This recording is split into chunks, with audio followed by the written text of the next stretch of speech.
Alonso Quijano pierde el seso. En un lugar de La Mancha, de cuyo nombre no quiero acordarme, vivía un hidalgo de condición humilde.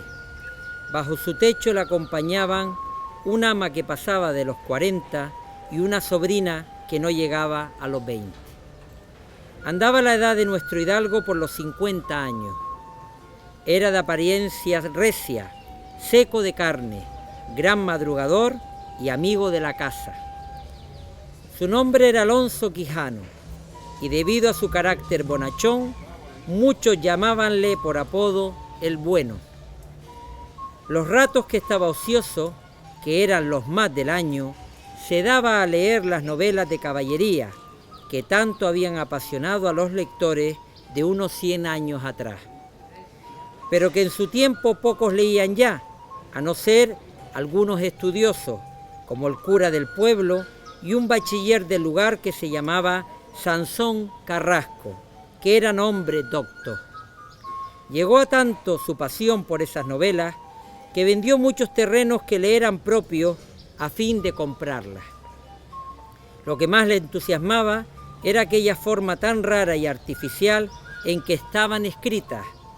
En ellas leía, por ejemplo, la razón de mi sinrazón, que mi sinrazón se hace, de mal manera mi razón enflaquece, que con razón me quejo de vuestra fermosura. O también, los altos cielos que de vuestra divinidad divinamente con las estrellas os fortifican y os hacen merecedora del merecimiento que merece la vuestra grandeza. De esta manera se enfrascó tanto en aquellas lecturas que del poco dormir y el mucho leer se le secó el cerebro de manera que acabó perdiendo el juicio. Se le llenó la fantasía de todo lo que leía en los libros: encantamientos, pendencias, desafíos, heridas, amores, tormentas y disparates imposibles. Así, rematado ya su juicio, fue a caer en el más extraño pensamiento que jamás tuvo loco en el mundo. En efecto, le pareció conveniente y necesario irse por el mundo con sus armas, unas antiguas armas de sus antepasados que guardaban un cobertizo, y caballo a buscar las aventuras para obtener eterna fama. Limpió las armas y consideró un buen rato a su Rocín flaco. Tardó 4 días en encontrarle un nombre adecuado, un nombre que para él estuviera a la altura del Bucéfalo de Alejandro Magno o el Babieca del Cid. Después de muchos nombres que formó, borró y quitó, añadió, deshizo y tornó a hacer, acabó llamándolo Rocinante, pues antes de ser un caballo destinado a la gloria de la andante caballería, había sido un vulgar rocín. También hubo de ponerse él mismo un nombre que resultara sonoro y significativo.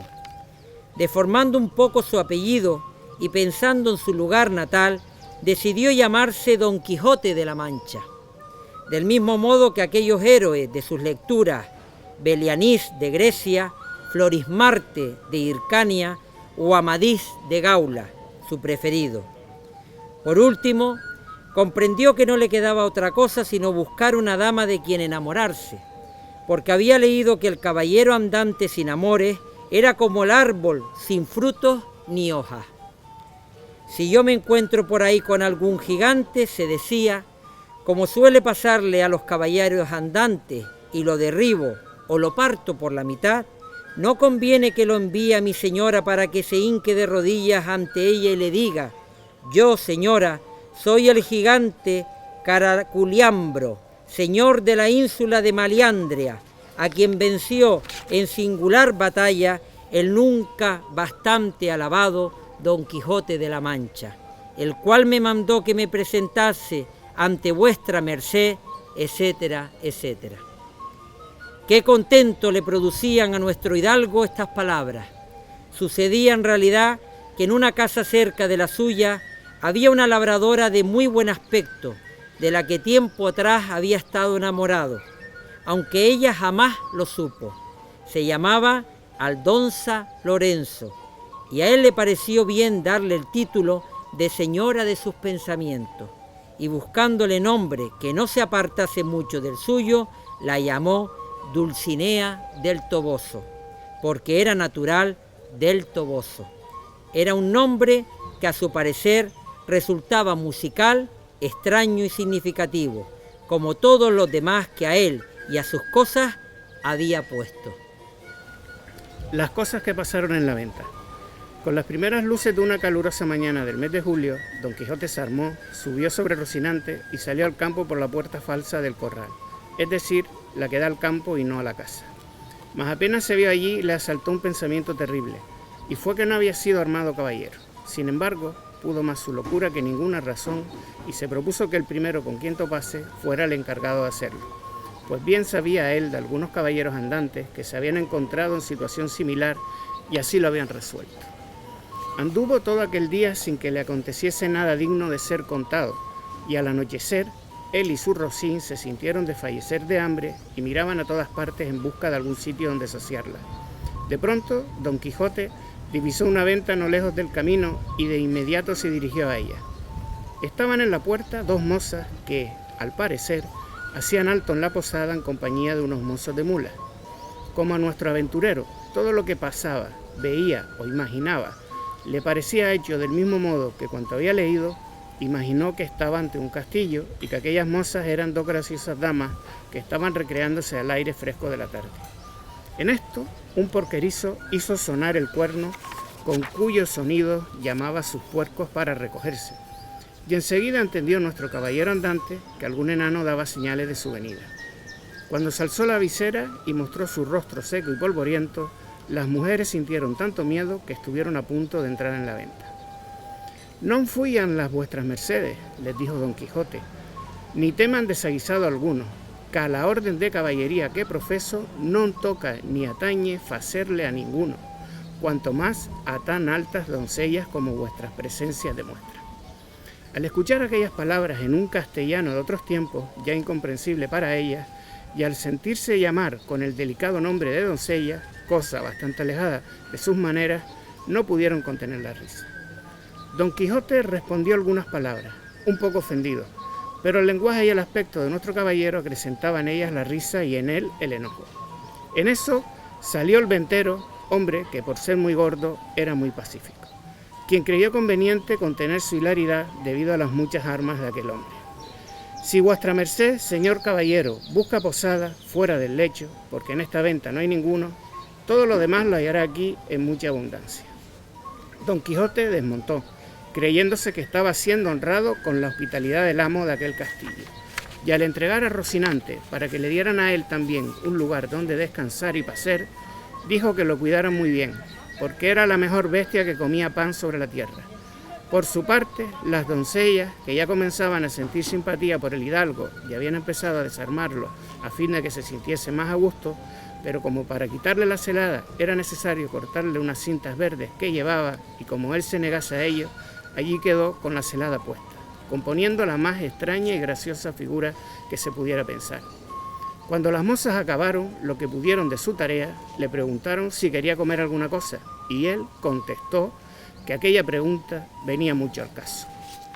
Las cosas que pasaron en la venta, segunda parte. Le pusieron la mesa a la puerta de la venta, donde soplaba una brisa agradable, y el ventero le sirvió una porción del mal remojado y peor cocido bacalao y un trozo de pan mugriento. Verlo comer producía mucha risa. Como tenía puesta la celada y alzada la visera, no podía poner nada en la boca con sus manos, si otro no se la daba. Para darle de beber, fue idea del ventero horadar una caña y ponerle un extremo en la boca y echarle por el otro el vino. A pesar de todas estas dificultades, lo que más tranquilizaba a Don Quijote era el hecho de no verse armado caballero. Por eso, al cabo de poco tiempo, dio por acabada su frugal cena y echó de rodillas al ventero dirigiéndose a él una mirada suplicante. No me levantaré jamás de donde estoy, valeroso castellano, le dijo, hasta que vuestra cortesía no me otorgue un don que pedirle quiero, el cual os llenará de alabanzas en los tiempos por venir y será muy útil al género humano. Mañana me habéis de armar caballero. Esta noche velaré las armas en la capilla del castillo. El ventero, que era un poco socarrón y había advertido la falta de juicio de su huésped, determinó seguirle la corriente y le declaró que todo lo que Don Quijote le solicitaba le parecía el colmo de la cordura. Le dijo, en su castillo no había ninguna capilla, pero que él sabía que se podía velar las armas en un patio y que muchos ilustres caballeros andantes lo habían hecho. Por la noche, mientras Don Quijote, convencido de las razones del ventero, se hallaba ya en el patio, dirigiendo miradas de fervor y entusiasmos a su lanza y a su escudo, y diciendo para sí las glorias de Dulcinea del Toboso, el ventero contó a todos la locura de aquel hombre.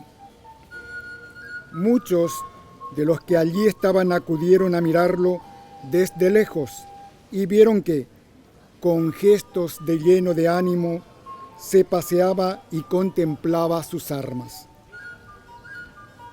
En eso se hallaban cuando, cerca de quien estaba a punto de ingresar en la caballería andante, se aproximó un arriero que, al ignorar lo que estaba sucediendo, había tenido la ocurrencia de dar de beber a su recua, para lo que se vio obligado a apartar las armas de Don Quijote.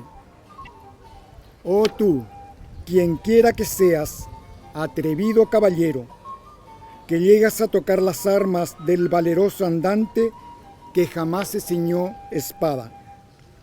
Mira lo que haces, y no lo toques si no quieres perder la vida en pago de tu atrevimiento, le advirtió Don Quijote.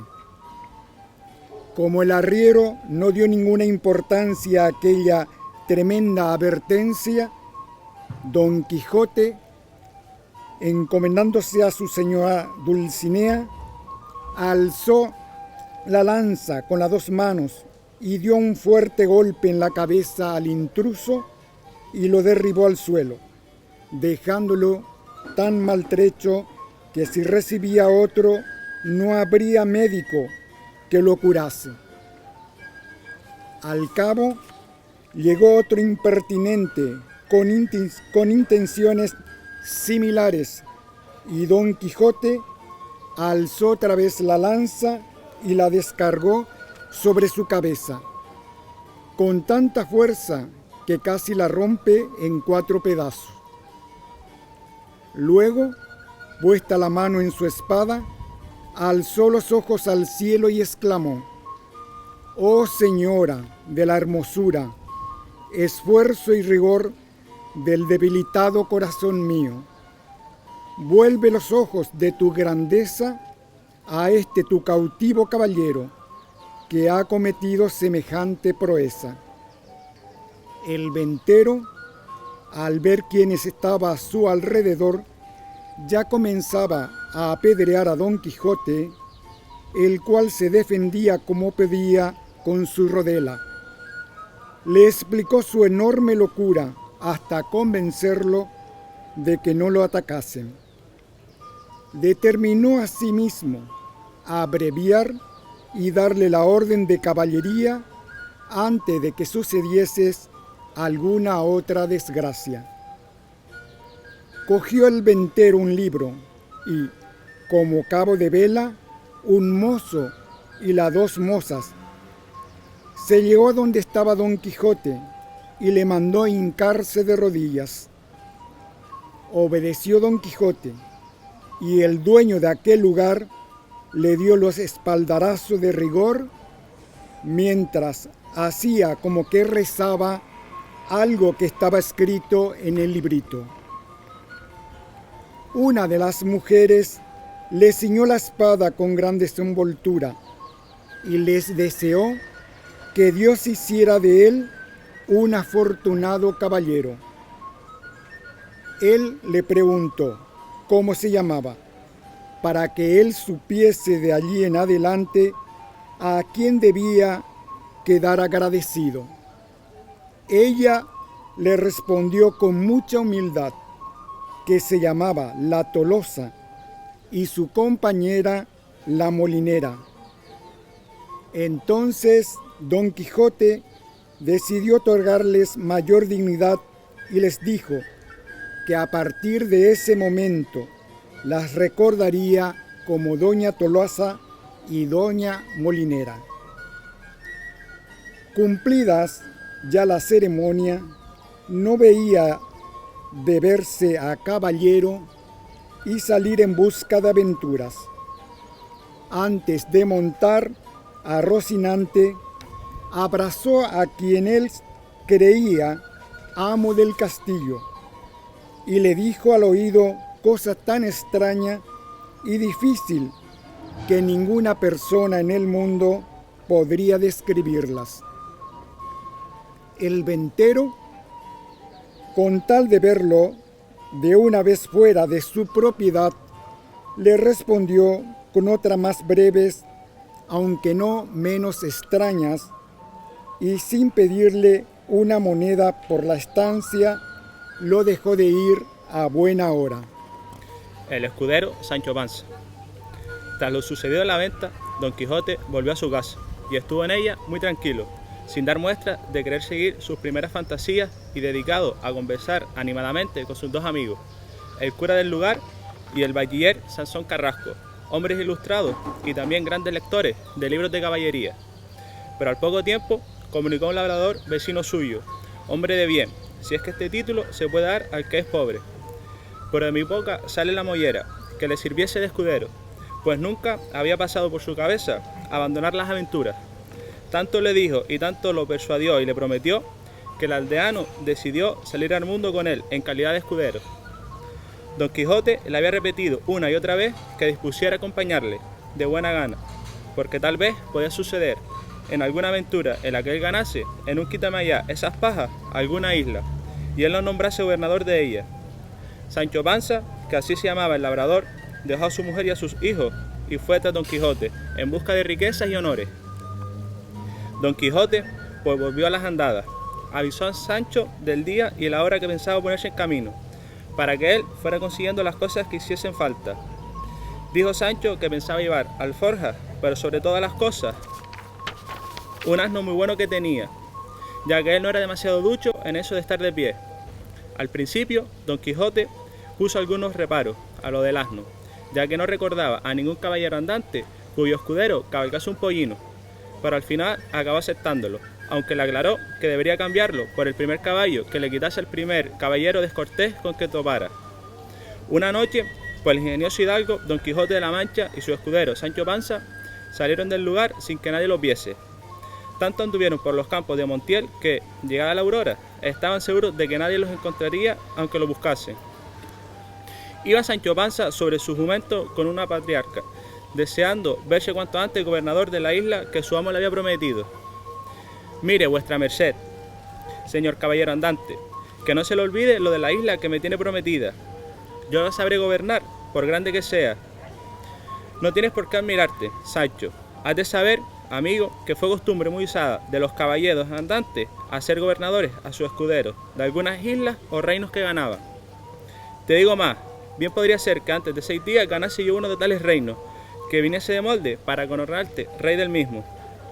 De esa manera respondió Sancho Panza: si yo fuese rey por algún milagro de lo que vuestra merced dice, por lo menos Juana Gutiérrez, mi mujer, vendría a ser reina y mis hijos infantes. Pues ¿quién lo duda? Yo lo dudo, replicó Sancho Panza, porque creo que aunque lloviese Dios reino sobre la tierra, ninguna sentaría bien sobre la cabeza de mi Juana Gutiérrez. Sepa vuestra merced que no vale ni 2 maravedíes para reina. Condesa le caerá mejor, y eso, si Dios ayuda. Encomiéndalo tú a Dios, Sancho, Él sabe lo que más te conviene. Pero no te apoques tu ánimo, tanto que acabes contentándote con menos de ser capitán.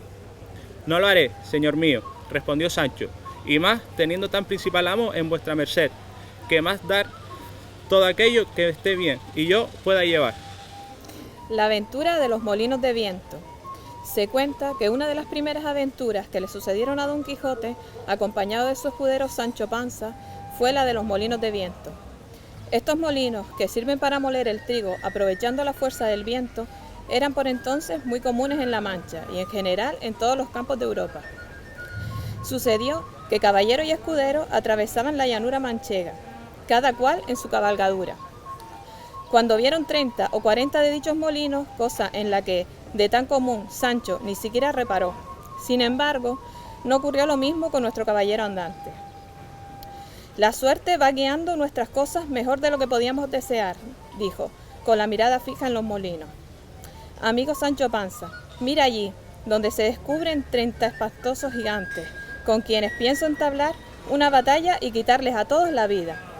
Con el botín, Sancho, comenzaremos a enriquecernos. No te preocupes, que esta es buena guerra y es un gran servicio quitar tan mala semilla de la faz de la tierra. Sancho miró a todas partes y no vio a ningún gigante, hasta que se le ocurrió que su señor sufría una confusión. ¿Qué gigantes?, dijo. Aquellos que allí ves, respondió su amo, de brazos largos. Mire, vuestra merced, contestó Sancho, que acabo de confirmar sus sospechas. Que aquellos que allí se muestran no son gigantes, sino molinos de viento, y en lo que ellos parecen brazos son las aspas que, movidas por el viento, hacen andar la rueda de molino.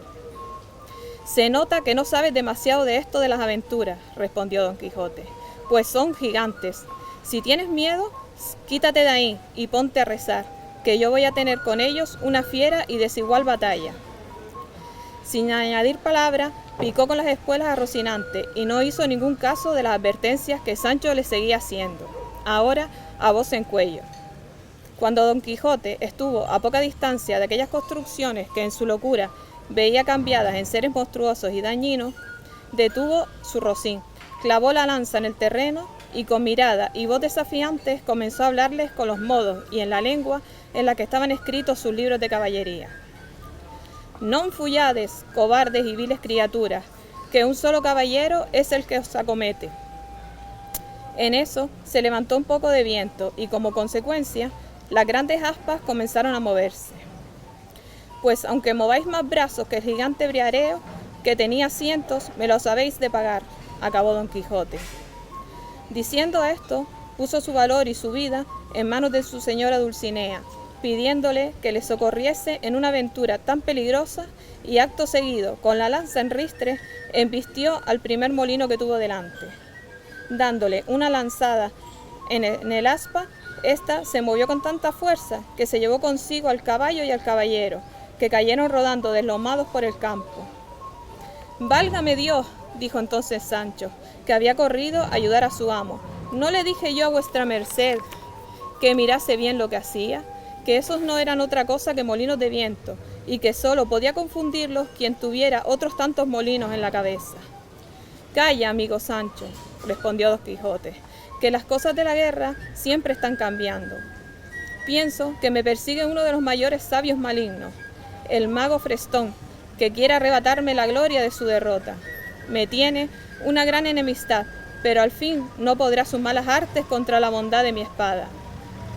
«Dios lo haga como puede», dijo Sancho resignado al oír los disparates que su amo tanto hacía como decía. Con la ayuda de Sancho, Don Quijote volvió a subir sobre Rocinante, que también estaba molido. Pusieron camino hacia Puerto Lápice, lugar donde, según dijo el hidalgo, no podían encontrar otra cosa que grandes aventuras.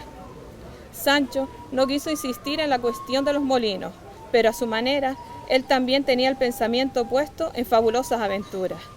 A pesar de que su amo parecía no estar demasiado bien de la cabeza, gracias al hecho de servirlo, pensaba ganar una isla donde gobernar. En una ocasión en que se puso a llover no poco y que Don Quijote y Sancho se hallaban en una llanura, tuvieron que refugiarse en un molino abandonado que por allí había.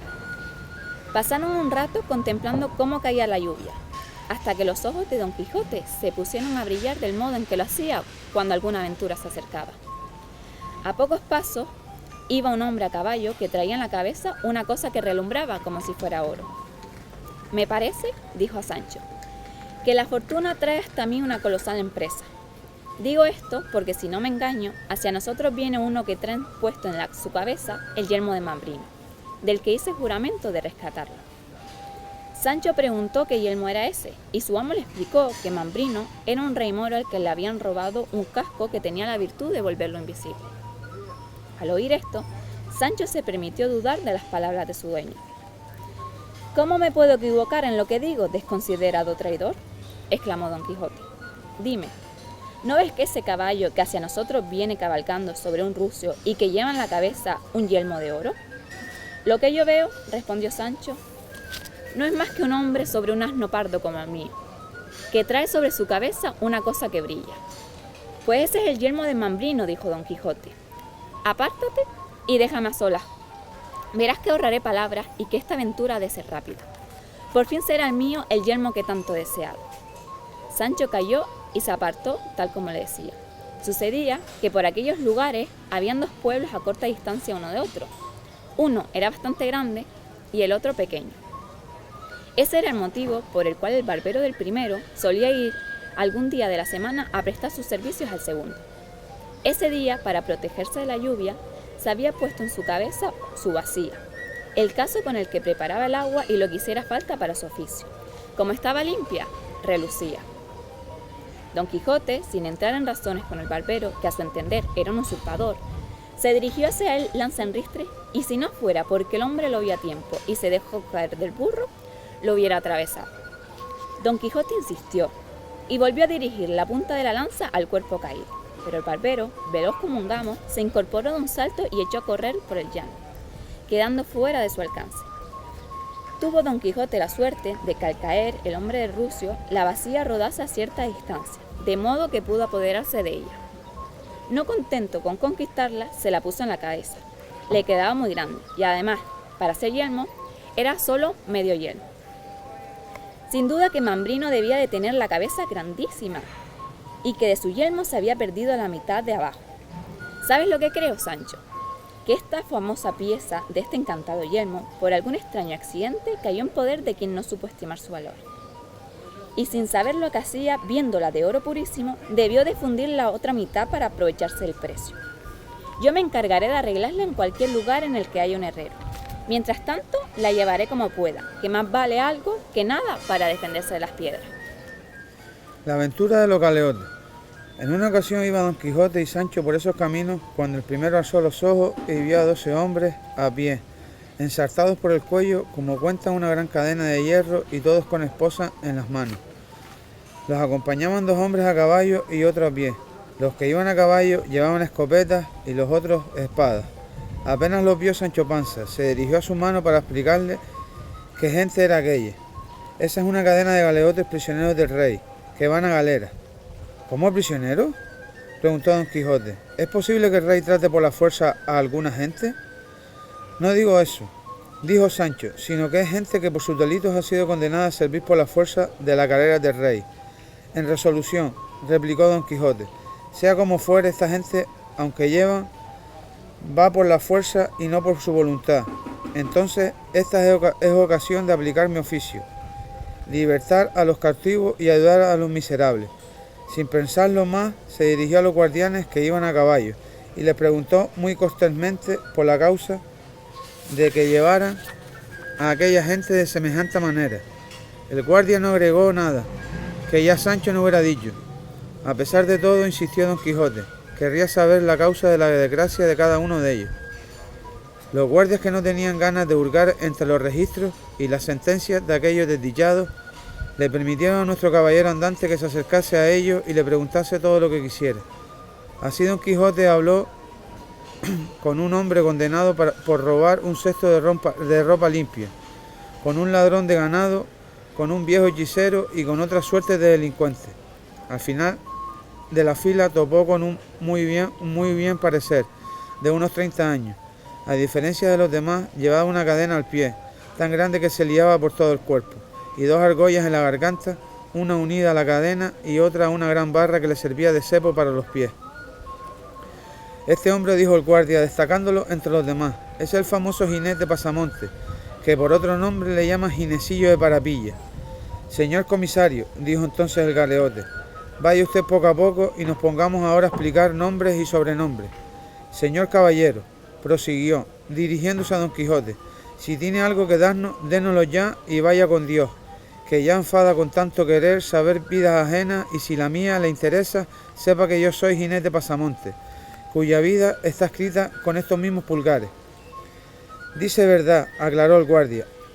Él mismo ha escrito su historia, un libro que ha quedado en la cárcel empeñado en algunas monedas. ¿Tan bueno es?, preguntó Don Quijote. Es tan bueno, repuso jinete Pasamonte, que le hace sombra al lazarillo de Tormes. En él digo muchas verdades, y son tan claras verdades que no pueden haber mentiras que se le igualen. ¿Y cómo se titula el libro?, preguntó Don Quijote.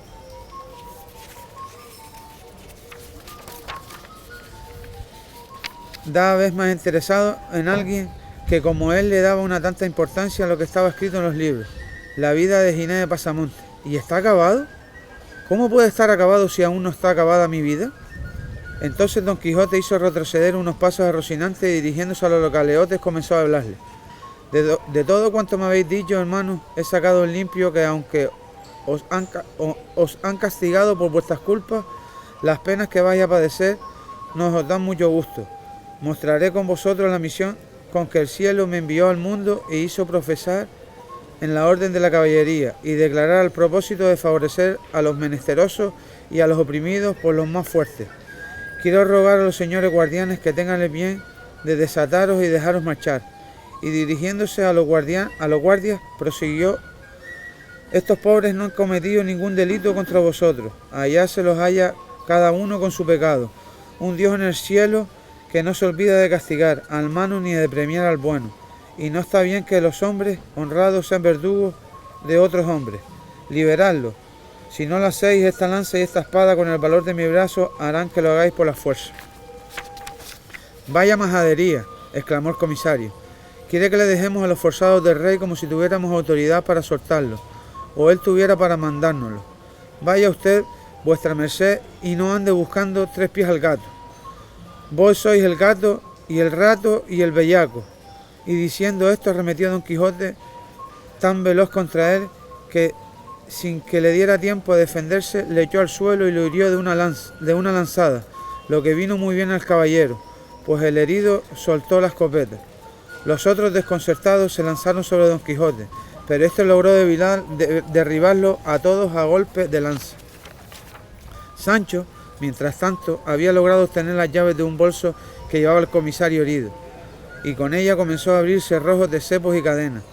El primero en quedar libre fue Jinete Pasamonte, que se apoderó de la escopeta y apuntó a los guardias, que aterrorizados ya más de la cuenta huyeron hasta perderse de vista. Los galeotes ponían algún orden en sus cosas y daban gracias de su suerte, cuando Don Quijote los llamó para que se agrupasen junto a él. De gente bien nacida es agradecer los beneficios que reciben. Comenzó: y uno de los pecados que más ofende a Dios es la ingratitud. En el pago de mí habéis recibido, os pido que, cargados de esa cadena que quite de vuestros cuellos, os pongáis en camino hacia la ciudad del Toboso, y allí os presentéis ante la señora Dulcinea del Toboso, y le digáis que vais de parte del caballero Don Quijote de la Mancha, que os ha puesto en libertad. Lo que vuestra merced nos manda, tomó la palabra Jinete Pasamonte, señor y libertador nuestro, es imposible cumplirlo, porque cada uno ha de irse solo y escondiéndose de los guardias, que ni sin duda ha de salir en nuestra búsqueda. Pensar en que podemos tomar nuestra cadena y ponernos en el camino del Toboso es pensar que ahora es de noche, y pedir a eso vosotros es como pedir peras al olmo. Voto a tal, se colorizó Don Quijote, don hijo de su madre, Ginecillo de Paropillo, o como os llaméis, os habéis de ir vos solos, con el rabo entre las piernas y con todas las cadenas a cuestas. Pasamonte guiñó un ojo a su compañero y al momento comenzaron a llover piedras sobre Don Quijote, que no tenía manos bastante para cubrir con su rodela. Rocinante era capaz de moverse, como si estuviera hecho de bronce.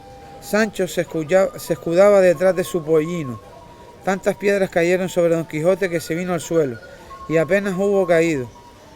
Le quitaron el yelmo del mambrino y le dieron con él tantos golpes en la espalda que vacía le quedó hecha pedazos, y Don Quijote molido. A Sancho le quitaron el gabán y todo lo que llevaba encima, dejándolo desnudo. Por fin los galeotes salieron disparados, cada cual por su lado.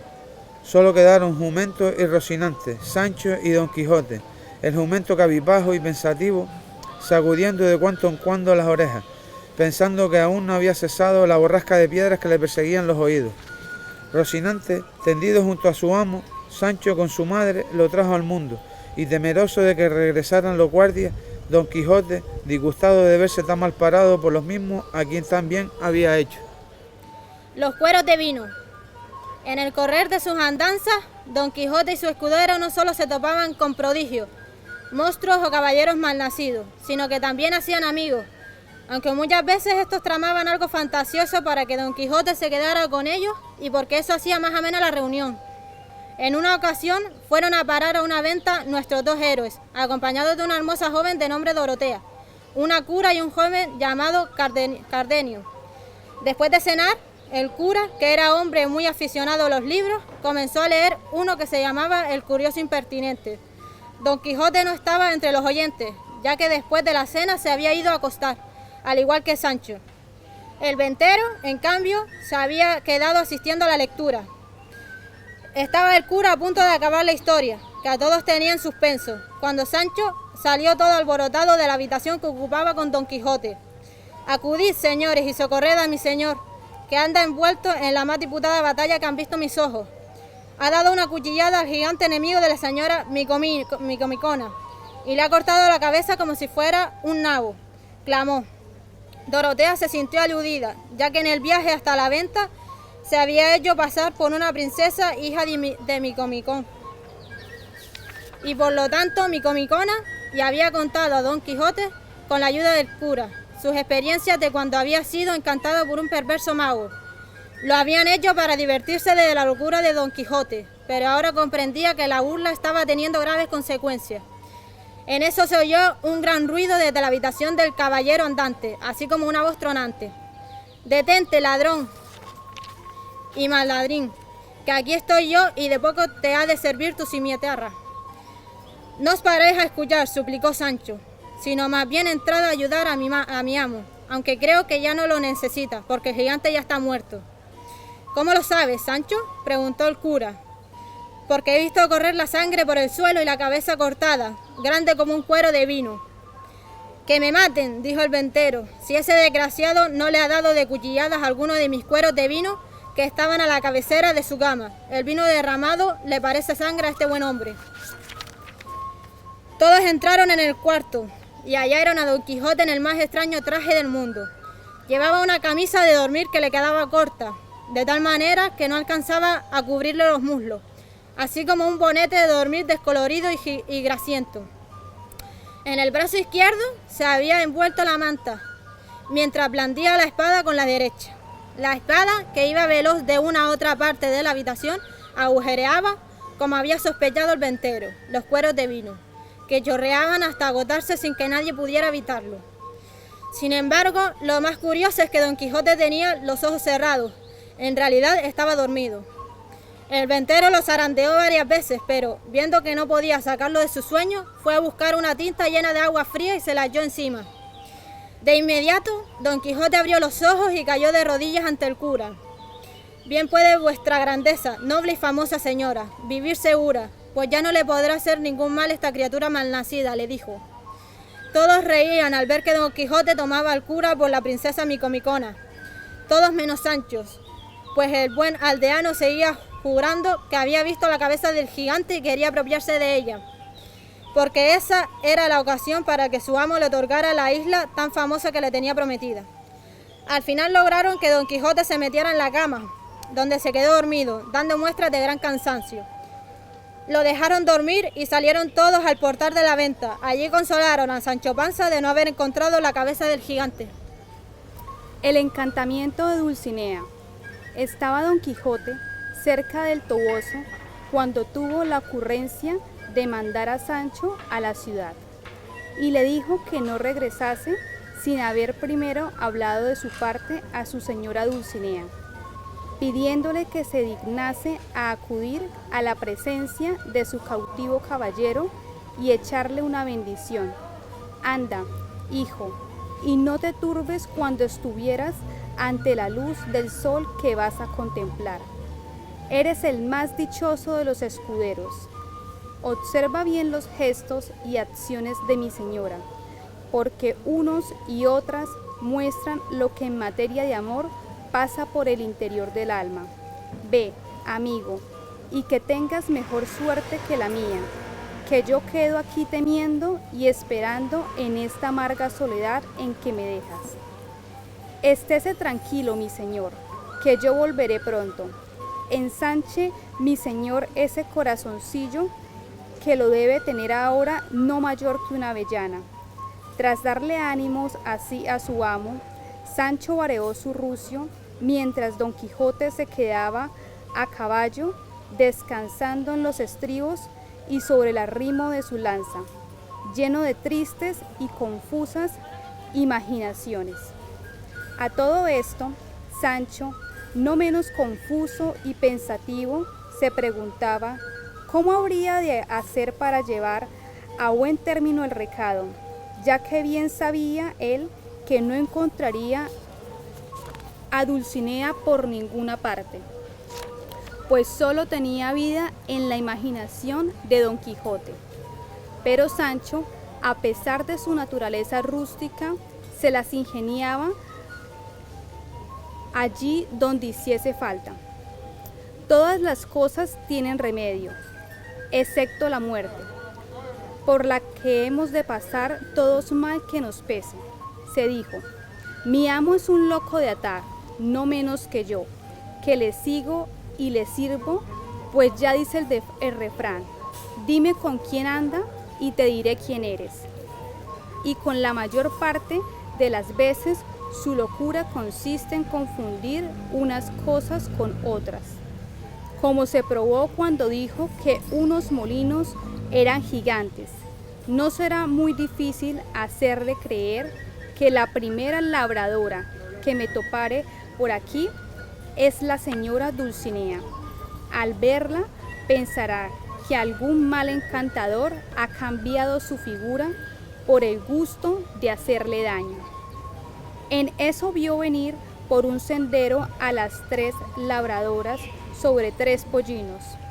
Fue verlas y Sancho corrió veloz a buscar a su señor Don Quijote.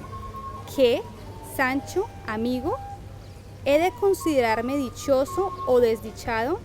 Señor, tan dichoso debe de considerarse que es hora de que pique ya Rocinante y salga a raso para ver a la mismísima señora Dulcinea, que con otras 2 doncellas suyas viene a ver a vuestra merced.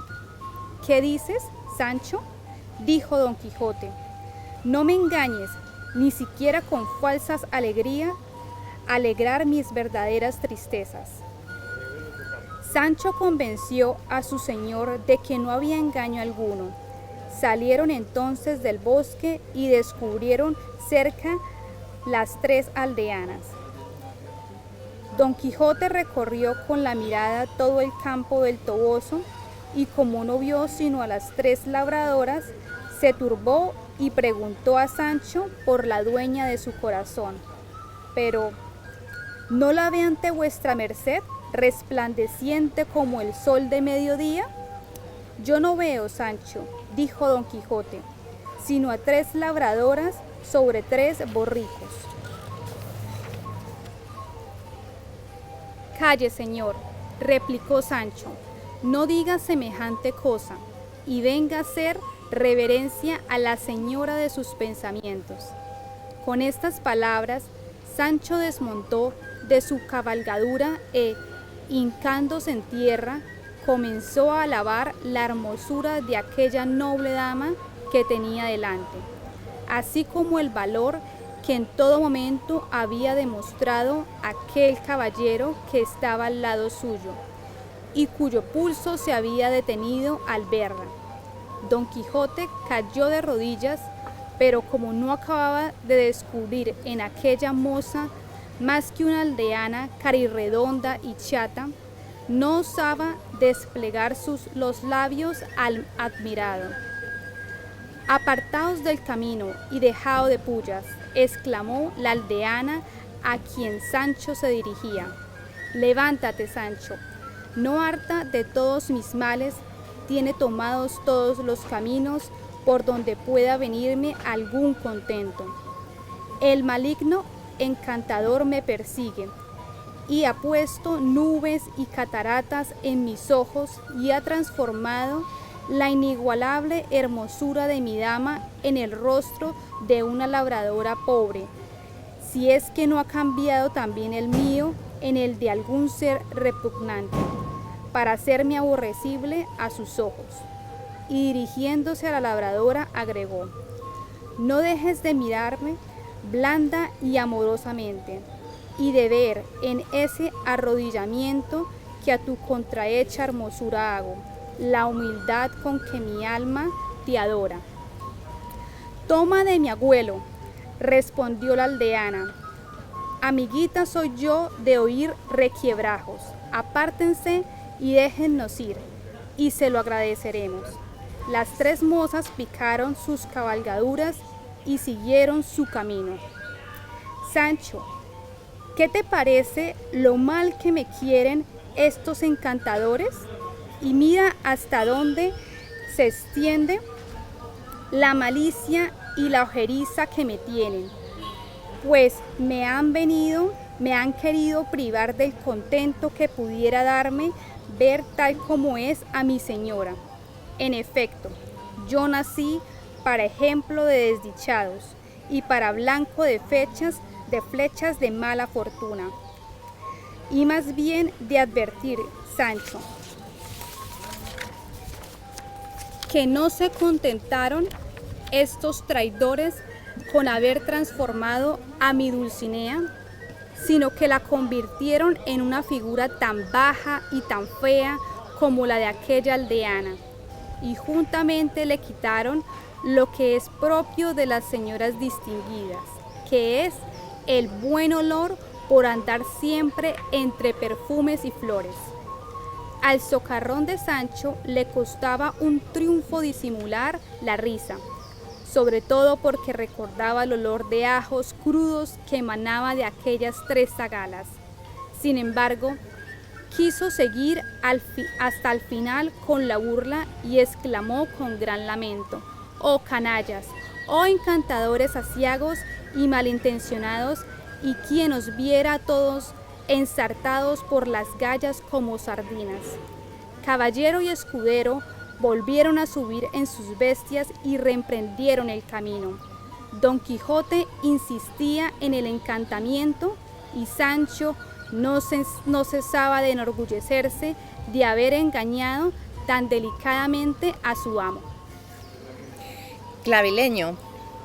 En el camino, Don Quijote y Sancho se topaban a menudo con gente de muy distinta clase que se burlaba de ellos, o que enfurecida los molían a palos.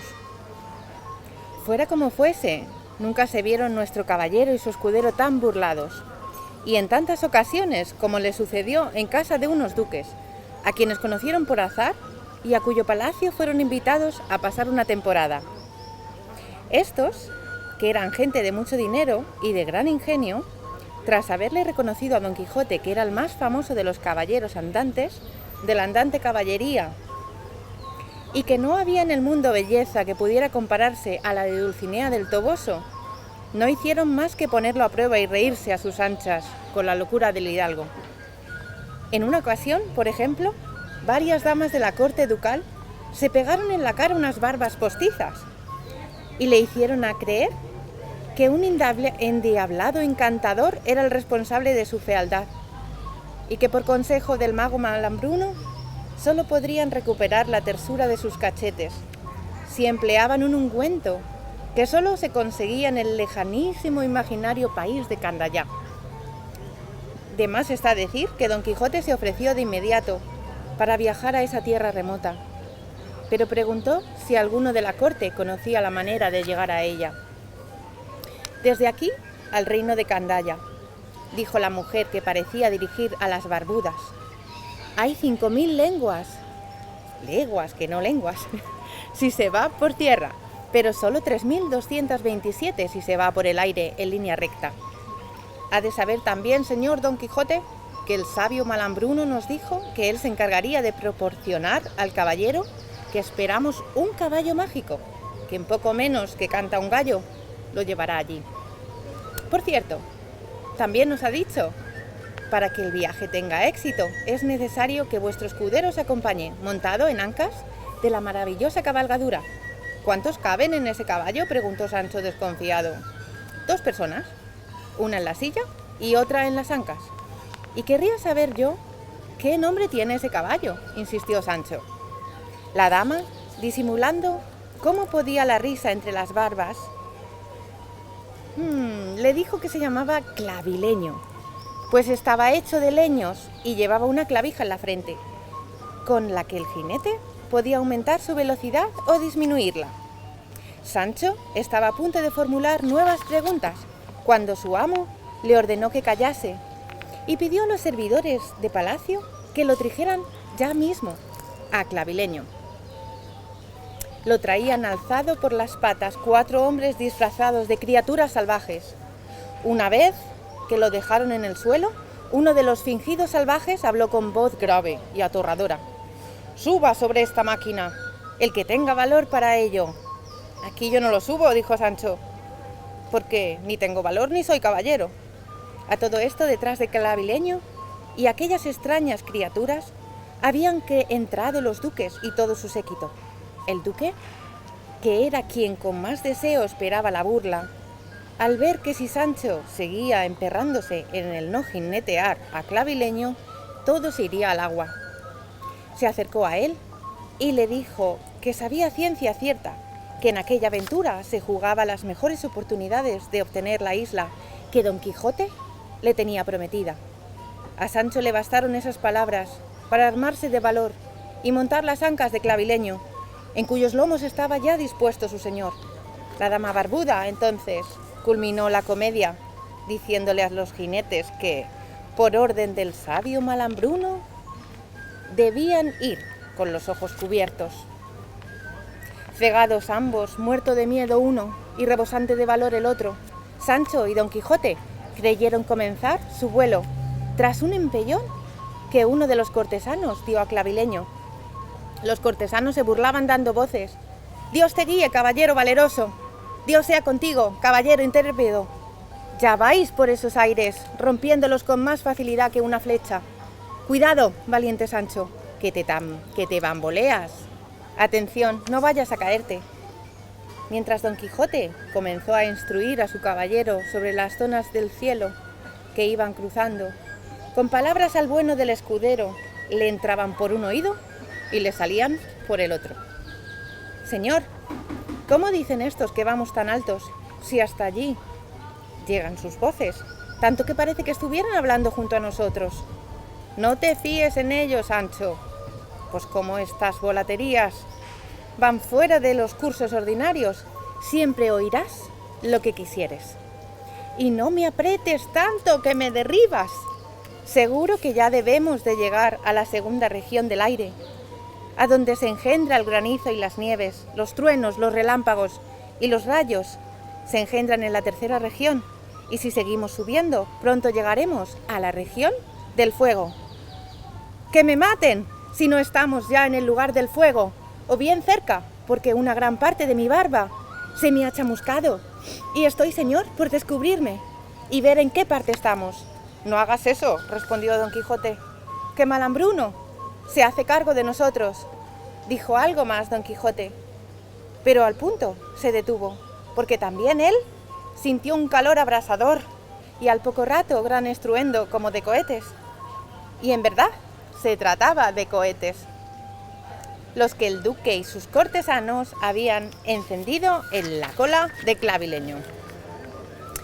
Seguros de que los burlados se quitarían los trapos de los ojos, todos se apresuraron a arrojarse sobre el suelo del jardín, en medio del humo que dejaba la traca.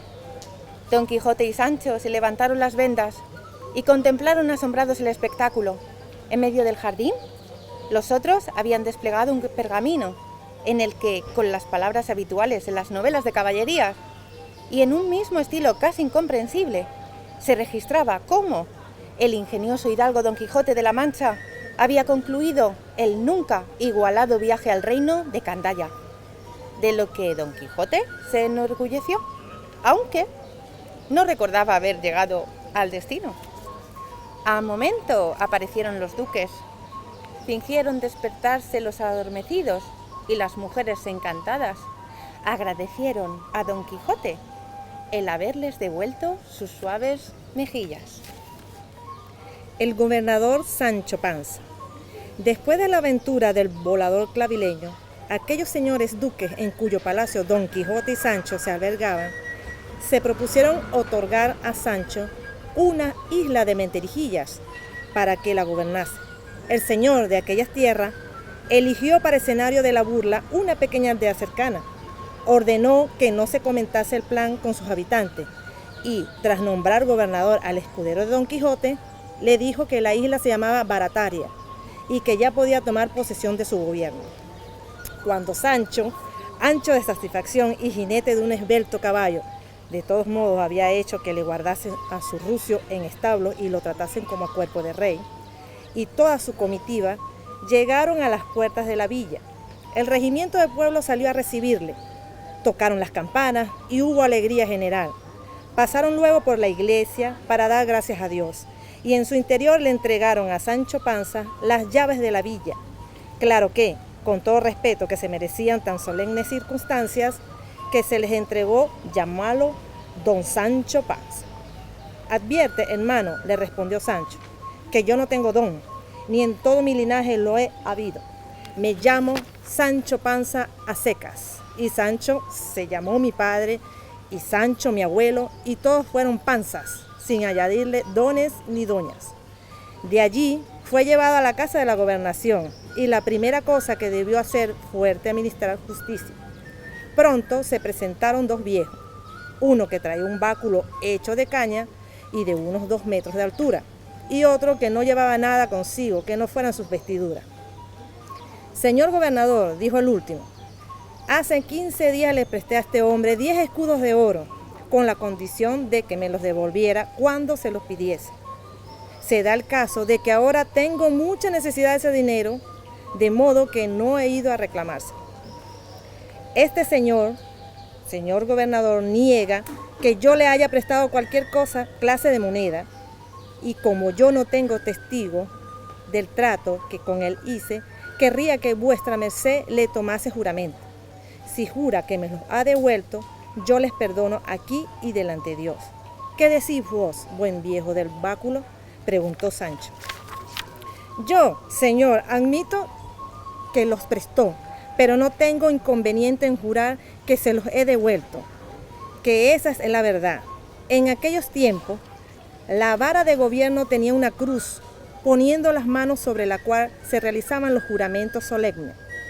Antes de jurar, el viejo a quien le había prestado el dinero, el báculo al otro, de modo que así tendría las manos libres para hacer lo que se le pedía. Luego juró y, tal como lo había dicho, el otro anciano, cumpliendo con sus palabras, aceptó aquel juramento. El hombre recogió el báculo que le fue devuelto y estaba ya franqueado las puertas de la sala de audiencia, cuando se oyó la voz de Sancho. Buen hombre, dadme ese báculo, que lo necesito. De muy buena gana, respondió el viejo. Aquí está, señor. Sancho lo cogió y lo entregó al otro viejo. Andad con Dios, le dijo, que ya os podéis considerar pagado. Yo, señor, ¿acaso vale esta caña 10 escudos de oro? Sí, dijo el gobernador. De lo contrario, yo soy el mayor necio de este mundo y no tengo entendederas para gobernar una isla. Acto seguido, mandó de allí, delante de todos, se rompiese y abriese la caña. Así se hizo, y en el corazón de ella se hallaron 10 escudos de oro. Todos quedaron admirados y tuvieron a su gobernador por un nuevo rey Salomón. Poco después le trajeron a 2 mozos que habían sido arrestados a las puertas de una casa de juego, famoso en muchas leguas a la redonda, por las trampas que ellas se hacían. Uno de ellos había ganado mucho dinero, pero no habían sido el azar quien le había sonreído, sino las señas mediante las cuales el otro le había ido indicando durante toda la partida de las cartas del rival. Ahora, el de las señas se quejaba de que su socio había ganado más de 1000 reales y solo estaba dispuesto a darle cuarto por su colaboración, lo que al otro tramposo le parecía una gran injusticia. Por su parte, el afortunado sostenía que lo ganado por el otro era mal ganado, ya que era un fullero. En definitiva, que era difícil decir cuál de los dos era más sinvergüenza. Vea vuestra merced, señor gobernador, dijo el mayordomo, ¿qué se ha de hacer con estos 2 hombres? Lo que se ha de hacer es esto, dijo Sancho.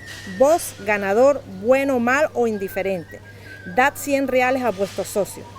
Aparte, habréis de desembolsar 30 más para los pobres que están en las cárceles. Y vos, que no tenéis oficio ni beneficio y andáis sin hacer nada por esta isla, tomad esos 100 reales y vete de ella, desterrado, y no vuelvas hasta que no hayan pasado 10 años. So pena de que yo mismo os cuelgue, o por lo menos el verdugo, a quien yo se lo mande y ninguno me replique. Y así fue impartiendo justicia el buen Sancho, de forma tan recta y honrada, que era una pena que no estuviese allí Don Quijote para contemplar la sabiduría de aquel hombre iletrado, que yo en materia de novelas de caballería, sino de cualquier libro del mundo. Sancho, los médicos y la guerra. El día que Sancho Panza tomó posesión de la ínsula de Barataria en calidad de gobernador, se le sirvió un festín para agasajarlo. Se sentó a la cabecera de la mesa, porque en verdad no había otro asiento, ni otro lugar con platos y cubiertos. A su lado permanecía de pie un personaje con una varilla de hueso en la mano. Había una gran variedad de manjares, así como abundantes dulces y vinos. Un criado se encargó de ponerle a Sancho la servilleta a modo de babero. Cuando llegó el turno de comer, después de tanta ceremonia, le presentaron al gobernador una fuente de suculentos fiambres. Pero apenas hubo comido un bocado de ellos, cuando el de la varilla tocó la fuente con ella y al momento se la quitaron. Detrás venía un servidor con otra fuente. Se disponía Sancho a probar lo que ella contenía, pero antes de que siquiera le llegase el alcance de la mano, el de la varilla volvió a tocarla. Mosqueado, Sancho preguntó si lo estaban agasajando con un banquete o con una sesión de malabarismo. Se ha de comer, señor gobernador, como es uso y costumbre en las otras islas donde hay gobernadores. Yo soy médico y procuro por vuestra salud, de modo que debo asistir a vuestras comidas y cenas a fin de dejaros comer solo lo que a vuestra merced le convenga. La primera fuente que os han servido contenía manjares con un exceso de humedad, mientras que los de la segunda eran los bastante secos, como para producir demasiado sed. Y el que mucho bebe, mata y consume la humedad necesaria para la vida. De manera que aquel plato de perdices asadas, decía Sancho, y al parecer muy bien condimentada, no me haría ningún daño. De esas no comerá mi señor gobernador mientras yo esté con vida. Pues el famoso médico Hipócrates, padre de nuestra profesión, advirtió que hay muchas cosas indigestas, pero ninguna como las perdices. Pues vea al señor doctor de los manjares que hay en esta mesa, me puede ser cual de yogur, y déjeme comer de él, que me muero de hambre. Vuestra merced tiene razón, señor gobernador, respondió el médico. Creo que no conviene comer de aquellos conejos guisados, porque es manjar que puede revolverle el vientre. De aquella ternera, si no fuera asada y en adobo, se podría probar. Pero es mejor que el señor gobernador se satisfaga con un par de barquillos y una tajada muy fina de carne de membrillo. Oyendo esto, Sancho miró al médico de arriba abajo y, con voz grave, le preguntó cómo se llamaba y dónde había estudiado. Yo, señor gobernador, me llamo Pedro Recio de Agüero y nací en un lugar llamado Tirtafuera, que está entre Caracuel y Almodóvar del Campo, a mano derecha. Y soy licenciado por la Universidad de Osuna. Pues señor doctor Pedro Recio de Malagüero, nacido en Tirtafuera, lugar que está a mano derecha según vamos de Caracuel a Almodóvar del Campo, graduado en Osuna. Quíteseme delante, de lo contrario cogeré un garrote y acabaré con todos los médicos de la isla. Váyase, o tomaré esta silla donde estoy sentado y se la estrellaré en la cabeza. Mal lo tenía el doctor Pedro Recio de Agüero, pero vino a salvarlo un servidor que entró corriendo al lugar y entregó al secretario de Sancho una carta manuscrita que llevaba el sello del duque. En ella se decía que la villa debía ponerse en pie de guerra, pues unos feroces enemigos estaban decididos a sitiarla y a acabar con todos los seres humanos que en ella vivían. La burla se precipitó. Aparecieron gente armada y los servidores comenzaron a pasar sobre el cuerpo de Sancho, que cayó al primer golpe. Al final, los soldados de Barataria acabaron venciendo, pero Sancho estaba tan molido de los palos recibidos que se negó a repartir los despojos e incluso a seguir en su cargo de gobernador. Cuando llegó la calma y era hora de celebrar la victoria, se dirigió hacia las caballerizas en busca de su rucio. Cuando lo tuvo ante él, le dio un fuerte abrazo y un beso en la frente, al tiempo que comenzaba a hablarle, no sin lágrimas en los ojos. Venía acá, amigo y compañero, inseparable en los trabajos y las miserias. Mi vida era dichosa cuando me ocupaba de tus aparejos y de alimentar tu cuerpecillo. Después que os dejé y me subí a las torres de la ambición de la soberbia, solo he sufrido miserias e inquietudes, le dijo. Y volviéndose a todos los que le contemplaba, agregó: abrid caminos, señores míos, y dejadme volver a mi antigua libertad. Dejadme que vaya a buscar la vida pasada, para que me resucite de esta muerte presente. Yo no nací para ser gobernador, ni para defender islas, ni ciudades contra los enemigos. Mejor se me da a mí arar y cavar, podar y recortar las viñas. Mejor me está a mí una hoja en la mano que una vara de gobernador. Más quiero hartarme de gazpacho que estar sujeto a la miseria de un médico impertinente que me mata de hambre. Vuestras mercedes se quede con Dios y dígale al duque que desnudo nací y desnudo me hallo. Sancho quiere seguir contando.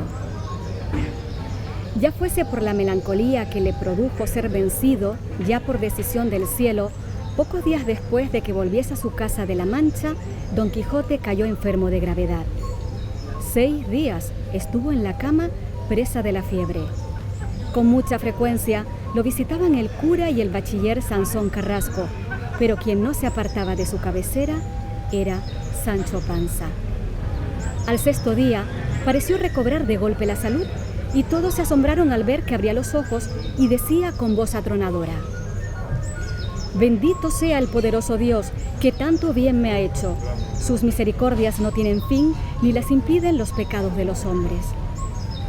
¿De qué misericordias habla vuestra merced y de qué pecados?, preguntó la sobrina. Pues quiero decir que ya tengo juicio, respondió Don Quijote, y he salido de las ondas siniestras de la ignorancia en las que me introdujeron los detestables libros de caballerías. Sobrina, me siento a punto de morir y quiero hacerlo, dejando todos mis bienes bien distribuidos entre quienes me rodean. Tras hacer testamento, a solas con el notario, volvieron a entrar todos a la habitación del moribundo. Entonces Don Quijote se volvió a Sancho. Perdóname, amigo, de la ocasión que te he dado de parecer loco, haciéndote caer en el error en que yo he caído, de que hubo y hay caballeros andantes en el mundo. Ay, respondió Sancho llorando, no se muera vuestra merced, señor mío, sino escuche mi consejo, porque la mayor locura que puede hacer un hombre es dejarse morir sin más ni más, sin que nadie le mate, ni otras manos le acaben que las de la melancolía. No sea perezoso y levántese, hombre, de esa cama y vámonos al campo. Quizás detrás de una mata encontraremos a la señora Dulcinea desencantada. El buen Sancho tiene razón, comenzó a decir Simón Carrasco. Señores, dijo Don Quijote, poco a poco, que ya en los nidos de antaño no hay pájaros o gaño. Yo fui loco y ya soy cuerdo. Fui Don Quijote de la Mancha y soy ahora Alonso Quijano el Bueno. Y entre el llanto de todos, murió. Sansón Carrasco escribió estos versos que mandó grabar sobre su sepultura. Yace aquí el hidalgo fuerte que a tal extremo llegó de valiente que se advierte que la muerte no triunfó de su vida con su muerte. Tuvo a todo el mundo en poco, fue el espantajo y el coco, en tal coyuntura que acreditó su ventura morir cuerdo y vivir loco.